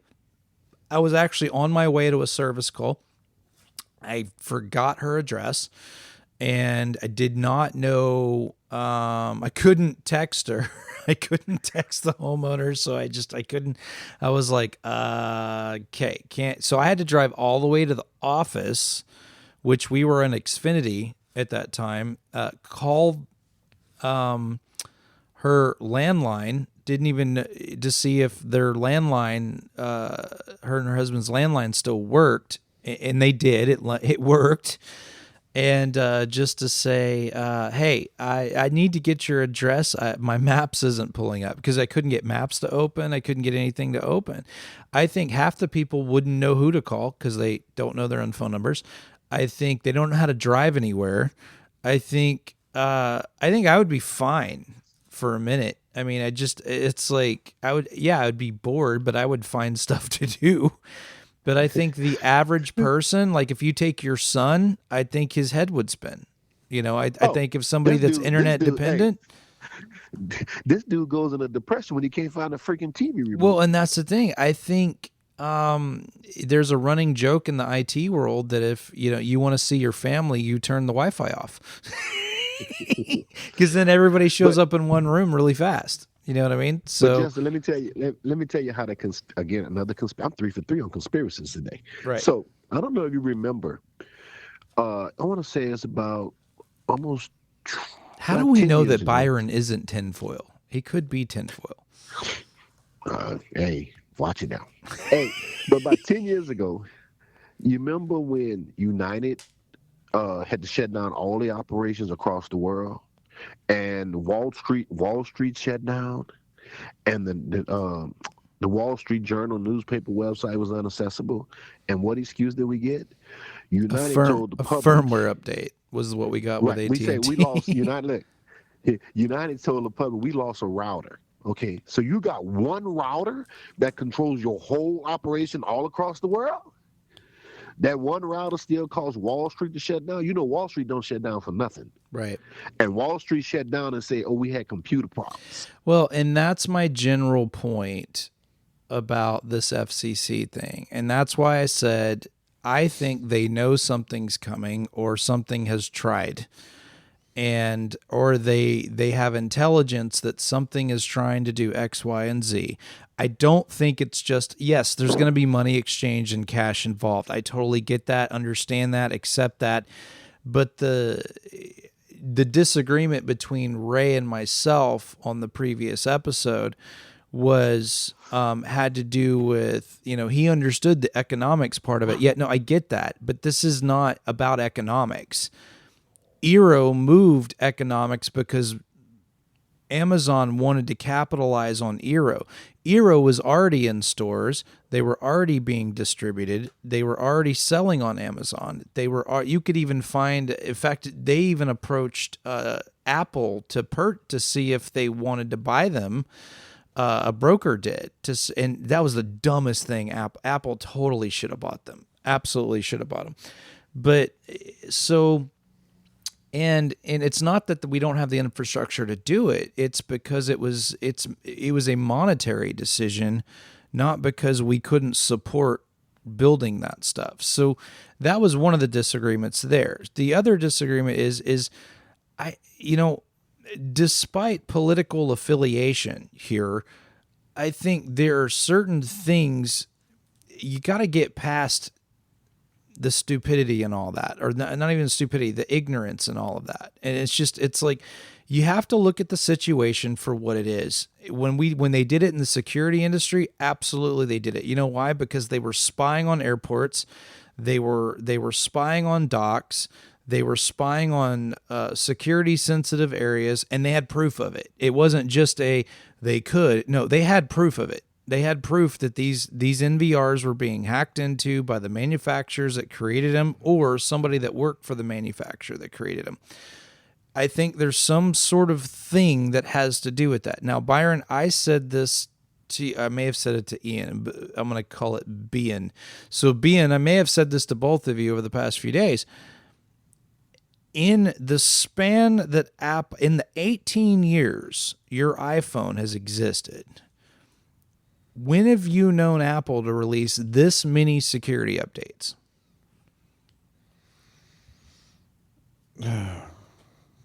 Don't know, to be honest. But this is a lot. This is a lot. What's a lot? It is, They but think brought about out a it, though. patch a week or so ago, right. But they've incorporated that patch into this latest version, which is the. What's the time span from 20 to 26 releasing though? So, because when did the patch start? And was it 20 that it started? 21. I'm talking about when your phone looks like a totally different phone and automated things and all this stuff. Well, every year it looks different. Wasn't it iOS 20 is when all this started? Did we have a 20? I thought we went like from 18 to 26. No, there was some in between. So my point is... Yeah, but go ahead. But Justin, I agree with you. But the landscaping. Let it be made known on the calendar that Byron, Mr. Wallace, agrees with something Justin says that could be considered in the tinfoil area. All right, you may proceed. But back to we face the same thing in the automation side of the world. Like they had we use machines called programmable logical controls. They like mini souped up computers, but Alan Bradley created a firmware update that was hacked. That when you download and update the firmware in your programmable logical controller, it makes it do strange things that stops production on the production floor, a disruption of service. But that's a firmware update. So now it brings the question is, we having all these updates coming, but can you trust them? That's my fourth conspiracy theory for the Well, day. that's why you said you already recapped on that, as did Ian, that you don't turn on auto update until you guys read about it first. Right? It wasn't that the purpose of turning off auto update? I like to be in. I like to be in control. I don't want apps to automatically update. Yes, I'll do them probably every day, but it means I can look and see which ones are updating today, rather than just suddenly, oh, this app must have updated because it looks different. It's like, and it's the same with iOS updates. I will do them fairly quickly after they come out. In fact, sometimes I'll do them before they've even popped up on the phone to say they're available. Yeah, but do Apple employs the force policy? What I mean force policy is, if I advertise an update and you choose not to install it after a certain period of time, I'm gonna force it on your machine. Right. Well, they're not even really forcing it. They're just making it to where nothing will work. It's just making it to where none of the technically they're forcing it. Yeah. No, so back to Podcast Ninja, that's what we think. It's not what we think. That's what I meant, what I was alluding to, is that in the grand scheme of things, as far as technology-based societies, we are behind China and we are behind Japan, and I would think that would be the two that we're behind. As far as military technologies and things like that, we excel at all of those things, but when it comes to innovation, when it comes to knowing where the sausage is made, they do a better job at that because we've given them the job. It's because we've given it to them to do, and so they understand that. Partially is us being dumb about that and not doing our own R&D and things like that, because again, it's all about capital, right? We want to capitalize on things. We want to push things out there so we can sell things and do this and do that. And I think Ian said several episodes ago, they have the chip factories with the what did you call it? Non-static rooms, or what was clean rooms? Clean rooms, yeah. So they have all of those things, and they had all those things because we gave them a job to do. In the process, Mac is now building. I mean, they're opening a Mac Mini plant in Houston, Texas, actually Spring, Texas, of all places, off 99. So they're doing it. They're doing exactly what Ray was alluding to on the other side of that. Netflix has a series right now called "A Man in the High Castle," and that's German, if we hadn't won World War II, right? That was what it was based on. That's a German. Yeah, the German and the German. The biggest part of the movie is the German and the Japanese trying to outsmart each other. Yep. In a nutshell. Yeah, no, that's a good series. There's another one that's based like that called Apple.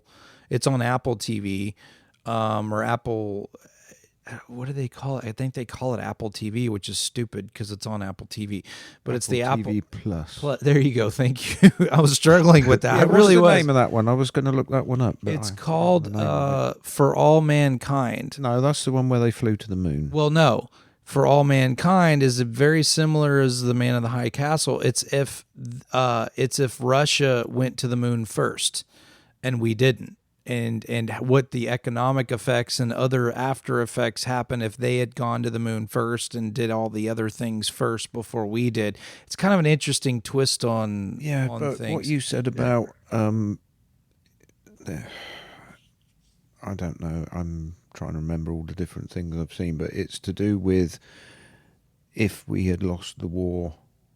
And the Germans. Oh, that's Man in the High Castle. That's what Byron was talking about. I've seen that one. That was originally on Amazon. It's an Amazon original. Right. It was on Amazon. I watched it years ago.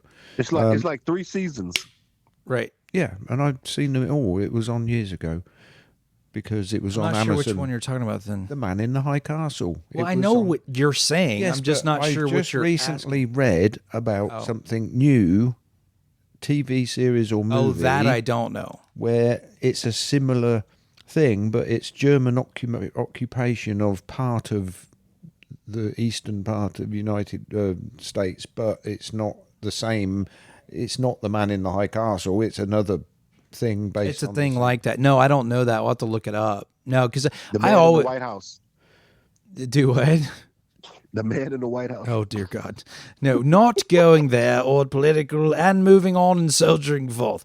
But no, Justin, when we start talking about movies again, just hold this thought. Okay. I need to understand on the movie with the Man in the High Castle, the films. What was the significance of the films, and where did the foresight come from? How did they get the information? It's in very the films? complicated. I've never seen it, so I wouldn't know how to defer. I don't know how much have you seen of it. I'm on season 3, episode 3. So, But along the way, I got lost. yeah, but it's because it's a little bit like X-Files or Fringe or something like that. It's alternate universes again. And people, some of these people can like pop in and out of the different universes. So the films are made, but Kind then of like Quantum Leap. yeah, not really. That was that the one where it was the same guy just used to disappear and appear in different time zones? No, well, he would appear in somebody else's body or something. Yeah. Yeah. It's Different like time periods. Okay, so all right. So I think we knocked podcast ninjas down in the dirt. Let's see. You guys need to do a live show so we can call in. I love that idea. We're actually was talking to Jeannie and Lyle about that not too long ago. She actually wants to run the mixer board, which she would be amazing at it, I'm sure. And is there a way to lock down devices when in public? I would assume they're talking about a day with the hacker thing, and don't get on public Wi-Fi. Yeah, that would be one thing. I would say use a VPN, right? I mean, wouldn't that? You can use a VPN. Yeah, if you use a I would just VPN stay- and somebody's doing a LAN scan, then you're not going to show up, right? But VPN or port sweep. That one was from Rack Monkey, by the way. Free is costly. Okay, so let's go back in. All right, so we're moving into a little bit, and then we'll just wrap it up. We'll wrap it up a little bit early. So this listener is not to be confused with the other D's nuts. This one has 1, 2, 3, 4, 5, 6 E's, a Z, and then another 1, 2, 3, 4 E's. So that's D's nuts 23 wants to ask. There's too many 16-year-olds out there. Exactly. So I'm about to tell my students not to call the show no more. So why do you guys think that cables don't make a difference? Did we say that? I don't think we said that. Or is there a certain period we should be upgrading or switching cables? Same goes for surge protectors. So I would ask this to you, D's nuts. I'm not sure. It's by far the dumbest. No, I've said a lot of dumb shit, but this is by far the dumbest thing I think I've ever said. And by the way, for people that name themselves this, you do better. You're all amazing people, because these are really good questions. But do we call you Mr. Nuts, or do we just call you 23? I mean, how does this work? Okay, sorry, my ADHD kicked in. Do cables make a difference? I assume you're talking about audio cables. That would be my rebuttal question. Is there a certain time period where we should be upgrading or switching out cables? I would assume you would talk. Okay. He must have a camera in my house. I don't know. So here's what I'll say about surge. Let's start with surge protectors, because that's the easiest of all the multi-part questions. Yes, I would say, and guys, they may agree to disagree, I would say every 5 to 6 years, replace a surge protector is always good business. Anytime a surge protector does its job, it weakens the protection on it. And if you want to know how weak the protection is on it. There is actually a brand out there called, darn it, Big Dog is what it's called.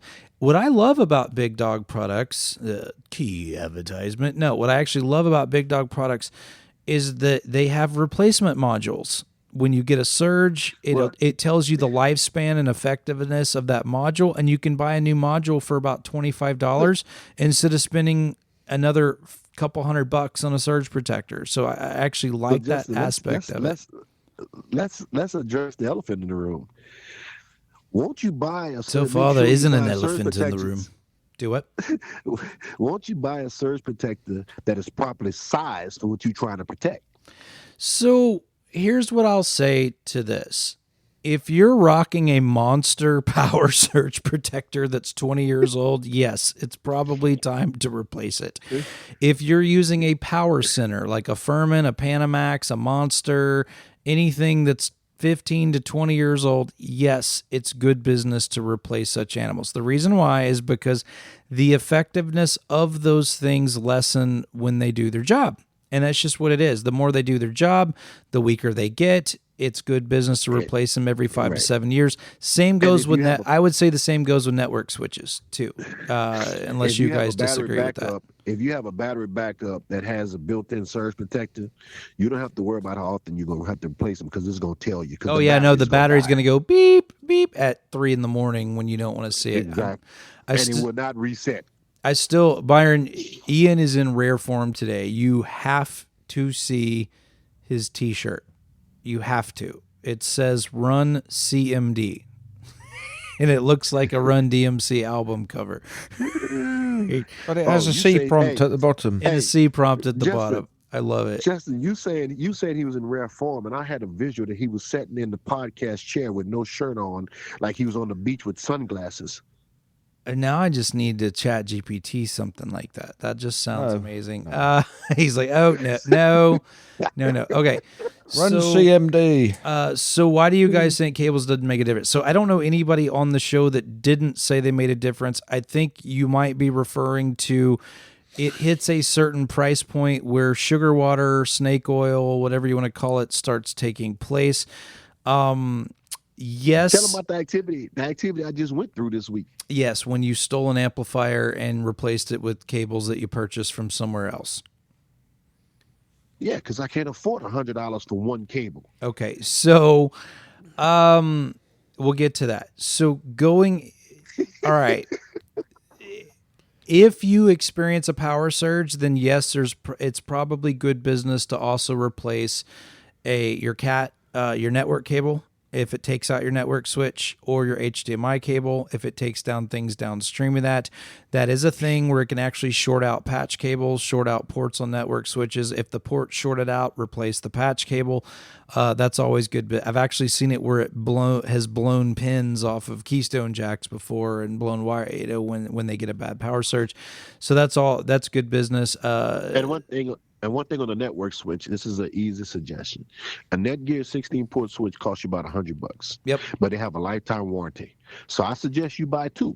So that way, when you replace one that goes bad, you're not down, and your service is not down. You just pop the second. That's a great idea. When they send it back, then you have a brand new hot spare ready to go in case when the overtime the other one does the and same I thing. love that 16-port switch too, because it's a very thin profile. It goes in the rack can very easily, and it does a good job. I actually like those switches too. You can't kill it. So the ones that I had fail came from brownouts. No, we are not sponsored.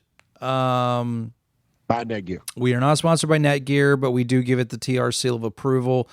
Now, HDMI cables, yes, for the love of every effing thing that is holy, replace your HDMI cables if you buy a new TV or AV receiver. Yes, they make a difference. No, I am not blowing smoke up your to tell you that you will get a boost in performance. What I am saying by HDMI, but there's some factual things to that, but let's not go there because you'll hate me. If you're trying to use eARC, if you're trying to use HDMI 4K, if you're trying to use 4K HDR10 and Dolby Vision and HDR10 Plus, replace your HDMI cable, because if you Justin, are don't, you it's talking about not me? gonna work. So Are you yes, talking about me? yes, I am. On the side of your HDMI cable, there is a specification called, it'll say 1.0, 1.6, 2.0, 2.2, 2.3, 2.4. Those numbers are there for a reason. Each one of those numbers, yes, they're backwards compatible.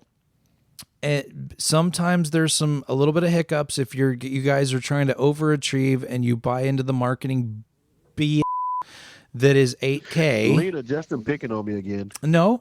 If you buy into the 8K territory, a lot of times 8K HDMI cables, if you're not using an 8K device, can cause issues because it's doing weird anomalies with the information that it's trying to send, and it can cause issues with your television or your AV receiver, audio cutouts, and all that type of stuff. The reason why is because it can't interpret those signals clearly. It doesn't understand those signals, but it's trying to process those signals as I'm trying to process my brain. And it does all of those things. So yes, it is important that if you're buying new TVs and new AV receivers, replace your damn HDMI cables. Absolutely. I replaced cables this week.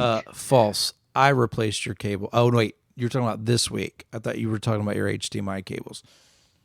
See?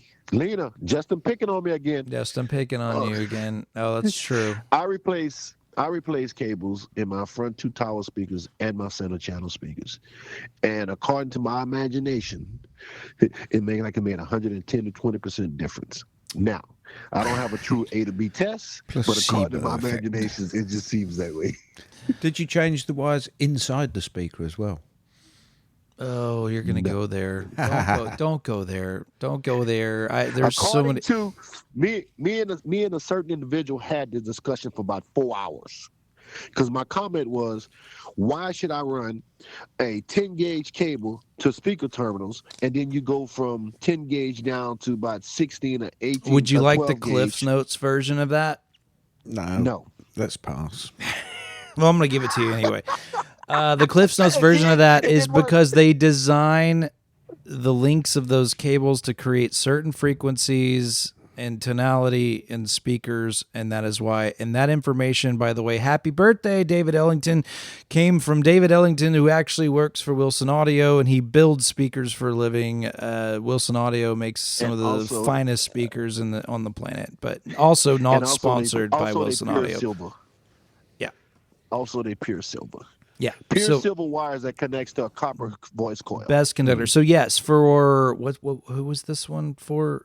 D's nuts. Sorry. Oh, sorry. DZ nuts. These nuts. DZ nuts. DZ nuts. Yes. Replace your surge protector every 5 years. Network switch every 5 years. HDMI cables only if you're changing gear or you have handshake issues. If it's a projector and it's a long run, it's always good to use an HDMI over fiber because that is. I sound like the Micro Machine guy all of a sudden. Do not use a cable that costs less than $500. Yeah. I don't know what you mean by that one, and I think he was joking on that one. I think no, it was it was like $249. Do you have any context on this question? I'm just reading down. No. Is there a way to lock down devices when in public? No, that's why I said I don't really know. I think he was referring to the only thing I can think of was the Justin's spends a day with a hacker. That's the only thing. No, I have no context other than what you see on my effing screen. That's all I can see. That's why we need to do call-ins with D's nuts and diseased nuts. Why you want to talk to nuts? Why you want to communicate with nuts? Rack Ninja. Yeah, no. I'm sorry. It wasn't Rack Ninja. It was Rack Monkey. Podcast Ninja. And by the way, I spelled that one wrong. He spelled it with a N-I, a couple symbols and double J-A. So I'm assuming that was something else that was slang as well. I don't know, Byron. I'm going to defer to that one on you. And moving on. So let's see. Rack Ninja. Yeah. So no. So again, that's the best way I know how to answer his question. I mean, I just read the question. I think you lock down devices. I mean, if it's your phone or your iPad, whatever, you've got either touch or facial recognition, or you just have an extraordinary I level. think he meant from maybe wireless, because we were talking about wireless hacking, like people Yeah. being able to right. scan your phones. So here's the thing. Yeah, but Byron, those are things like active devices. But the thing that you were talking about, like these flippers or whatever scanners that are out there, they can scan passive devices as well, like credit cards and debit cards and anything with an RFID chip, which is like you can't lock down a passive RFID chip. But your phone. So Byron, you said this to Hannah yesterday, I think. Were you here yesterday? When we get the tower. No, day before. Like 4 days ago. Right, 4 days ago. You were talking about Apple Pay and why it was safe. Can you kind of do a brief helicopter flyby on that one? Sure. So, anytime you put a credit card in Apple Pay, when Apple contacts your bank, it doesn't transmit the communications between Apple Pay and Apple is not your credit card number. Apple has an agreement with the banks that it support, and they generate what they call a token. So for people in the computer world, a token is like a certificate, an encryption certificate. So when you use Apple Pay, whether it's touch or whatever, it's communicating through your bank from your phone through Apple Pay to the bank using a token, which if somebody steals that token without the cipher or the decryption key is useless. All right. So basically, yeah. So it's kind of, to break that down in a one sentence thing. Byron actually referred to it on a garage door opener the other day. It's basically a token is a rolling code. It's a rolling code that doesn't repeat itself, that has its own type of. It's almost like a fingerprint that that device has that keeps you safe. Fingerprint is the same though, but yes, right? Because I know most people I know with Android phones have been hacked. They've lost they've had their identity stolen. They've lost their bank cards, or they've had their bank cards stolen. Yeah. It's just most of the people I know. So again, all the more reason to throw your thing in the trash and use Apple. And then moving on from. Well, you're gonna get a lot of hits for that. Oh, see, I'd like to just jumping in a boiling pot of water. I'd just like to mention something I've seen a couple of times. Is it D's nuts? No. I haven't seen D's or Doze. I haven't seen Doze nuts either. No, it's a technology product. You're talking about touch pay and all that sort of thing. This was just something I saw. It's not technology. It's a 3D printed, and it looks like a big fairy wand. So it's got a big star. Oh yeah. You can buy them, I guess, on Etsy or somewhere. But you stick your card inside the star thing, and then you screw the handle on, so that when you do touch to pay, you're just waving your magic wand, and people are going, "Oh, how do you do that?" There is so many. There's too many good jokes at low-hanging fruit I could swing at on that one with the star and the wand. Oh, I thought you were talking about these nuts again. It'd say, I have not. I'm going to label this episode D's Nuts and just see how many hits we get. Yeah. Just call it low-hanging fruit. These and those nuts. Look, these and those nuts. Those nuts should be past it of those nuts. Shit, please. Yeah. Okay. So moving on, the last question: best TV brand. Oh God, best TV brand. Nope. No, Hisense is giving you a coupon because your TV sucked. Oh, sorry. Did we lose the connection to Byron? You get a TV and a coupon, you get money back. As he does. Yeah. No. So best TV brand to buy and when to new ones arrive. All right. So I don't know. It depends. Again, these are open-ended questions. And that was from LS, which I would assume is Lyle Schaefer. And by the way, there was another comment. He said, and by the way, do you need an armed security guard? No. He already wants to shoot me already. So no, I don't want you in the studio with a firearm standing at the door facing me, because I face the door. No, I love Lyle. So best TV brand. So it depends on what you want to do. So I would say stick with the Sony, Samsung, TCL, I would actually now start moving. TCL is actually moving up a tick over Sony. It's a white hot brand right now. Hisense, because of the price point. If you're looking for quality, then I say Sony's always a good place to be. So Justin, Sir. you saying that a Kaleidoscape M, which is 2K, would not be beneficiary on my Hisense. No, I think it would work great as a secondary streamer. I don't mind the 2K Kaleidoscape. I just think, in fact, if you have a $20,000 projector from 10 years ago, and you're not going to upgrade that projector anytime soon, I would happily advise you to get a 2K Kaleidoscape, and then when you upgrade it, move that to a different room of the house. It is a different room of the house solution, is what it is, that doesn't cost $4,000. Used to, back in the day, 2-3 years ago, adding an extra zone to Kaleidoscape would be $4,000. And this allows, again, everyone to play the game, everyone to jump into the ecosystem. And I think it has a place, but no, I think you would definitely it'd still be better than streaming. For sure. So when is the best time to buy new TVs? So here's what I will say. Right now, being summertime, we're in the middle of a model transition. New models come out around July, October, and then that's when you start seeing the older models deplete is around Black Friday time. That's why they create the Black Friday deals. So usually it's about summertime of the next year is when the newest models come out. In my opinion, if the previous models were, unless they have something totally game-changing and monumental, I typically advise somebody to buy the previous model of next year and take the money. You take the savings, because it's My view is that you need to, like I did research before I decided on what I wanted, and I ended up using a lot of review sites like rtings.com, ratings, or rtings.com, and actually last year's version of that TV is better than this year's version in a lot of respects. So, you found that out with the QM8, right? On the that's TCL what I'm saying. stuff. The QM8, in my particular needs, is better than the QM9. And in actual fact, if you look at the reviews on that website or even some other websites, that actual previous version TV has some better attributes than the newest one. Okay. Yeah, no, so that's what I would say is...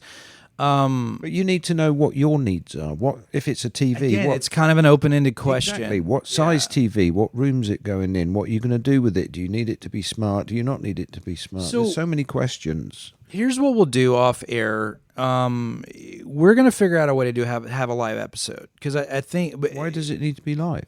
Well, so people can. Well, it doesn't really need to be live. It just needs to be a place where we can. Okay, we're going live at this time where people can call in with these types of questions. That way we can understand. Because here's the thing, understanding these questions helps other people. Because these are questions that other people have. These are great questions. Unfortunate names, but great questions. And we just want to understand a little bit more of a context of where you're coming from. So the TV thing, if you're asking about technology, OLED, mini LED, anything under OLED or mini LED is garbage as far as the size. If you're just trying, but OLED is one of the best. It just has a shelf life. Mini LED tries to be OLED. And then TCL just came out with this thing that just wrecks the curve, and that's that X11L. That just came out. Best TV I've ever seen this year. That doesn't mean when we go to CEDIA this year, there's going to be 1,000 other new things that may be out that may be really cool. But right now, pound for pound, best TV of the year at this moment is that X11L. I've never seen anything like it. But I'd take a hard look at the X11K of last year, because it's a half the price. What was the question? I'm sorry. Where is CEC this year? CEDIA? CEDIA is in Denver, Colorado this year. I think we should take a trip. Yeah, no, I do too. I think it's totally a necessary thing. I think it would be fun to do it and just kind of do a live broadcast from there. It'd be kind of fun. Exactly. Yeah. Maybe, and we leave these nuts at home. That's well, no. For taking a trip, then these nuts have to go with us, unless they're. It's a whole different animal. We're not doing a bike trip either.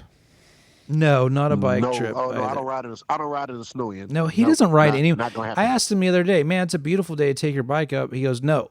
I was like, why not? He's like, I don't ride alone. What was your rules? Well, I can't ride alone. It's a different story. But I don't ride when it's too hot. I don't ride when it's too cold. I don't ride in the rain, and I don't ride at night. So that's 2 days of the year. Kind of, sort of. Nah. So- Actually on May 15th through the 17th, we ride into Tulsa, Oklahoma. But it might rain on the way. I'll be ready for that scenario. Yep. All right. But it's the middle. It's the middle of summertime. It's gonna just be scorching hot. So we've discussed pretty much everything from the world ending. We've discussed all the questions. I think we fill in the blank. We have a little bit more of the cable questions. Everybody thinks I am mean to Ray. And then me? well, actually, You pick it on nobody's. me. Yeah, and let it be made known that Byron and Ian actually agreed on something today. There's that. And Justin and Byron agreed on something. and Well, Just- according to Byron, anyway. Well, according to Byron, yes. And just to put the record straight, yes, we did go from iOS 18 to iOS 26. so straight to, but there were variations of 26 though. There were 26 point dot. Yeah, we're on 26.4 now. Oh, okay. But So prior 4 to- variations. iOS 26 came out for 2026. The previous version was iOS 18. So, leaving it on a cliffhanger, we have no clue what we're doing next week. Happy Easter, everyone. Enjoy the early launch. This is Justin, Ian, and I'll have to bring the mascot in. Byron. Byron, are you there? I'm here. Oh, he's here. All right. Hello to my little friends. Say goodbye to your little friend. Say goodbye to your little friend, and we'll see you in a bit. Hey, and these are those nuts. And He's a dozer. that's beautiful. All right.